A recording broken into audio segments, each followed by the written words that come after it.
રાજ્યમાં લેવાતી તમામ સ્પર્ધાત્મક પરીક્ષામાંથી જુગાર જેવી સીબીઆરટી પદ્ધતિ નાબૂદ કરો. સીસીઈના પરિણામ જીપીએસસી પેટર્નથી જાહેર કરવા માંગ. રાજ્યમાં ગુજરાત ગૌણ સેવા પસંદગી મંડળ દ્વારા લેવામાં આવતા સીસીઈ જુનિયર ક્લાર્કની પરીક્ષાનું પરિણામ જાહેર થયા બાદ વિવાદ થયો છે. ઉમેદવારોએ ગાંધીનગરમાં સીબીઆરટી પદ્ધતિ નાબૂદ કરવા અને સીસીઈ પરીક્ષાના માર્ક જીપીએસસી પેટર્નથી જાહેર કરવા સહિતની માંગ સાથે હસમુખ પટેલને રજૂઆત કરી હતી.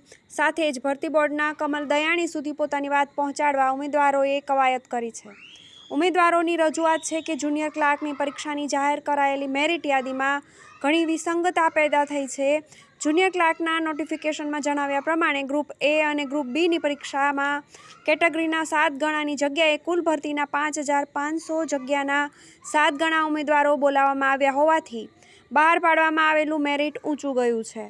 સીબીઆરટી પદ્ધતિ લોટરી કે જુગાર જેવી ઉમેદવાર સીબીઆરટી પદ્ધતિથી લેવામાં આવતી પરીક્ષા પદ્ધતિ નાબૂદ કરવા અને સીસીઈ પરીક્ષાના માર્ક જીપીએસસી પેટર્નથી જાહેર કરવા ઉમેદવારોની માંગ કરી છે, જેથી મુખ્ય પરીક્ષામાં ઉમેદવાર પરીક્ષા આપવાથી વંચિત ન રહે અને સીબીઆરટી પદ્ધતિમાં નોર્મલાઇઝેશન મેથડમાં ઉમેદવારોના માર્કમાં વધઘટ થાય છે. આ જુગાર જેવી સિસ્ટમ નાબૂદ થવી જોઈએ તેવો મત વિદ્યાર્થી નેતા યુવરાજસિંહે પણ વ્યક્ત કર્યો છે.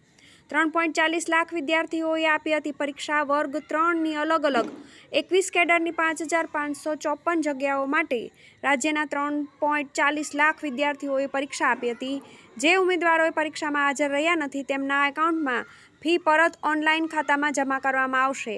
મેરિટમાં આવનાર ઉમેદવારોની મુખ્ય પરીક્ષાનું આયોજન કરાશે. TV18 news.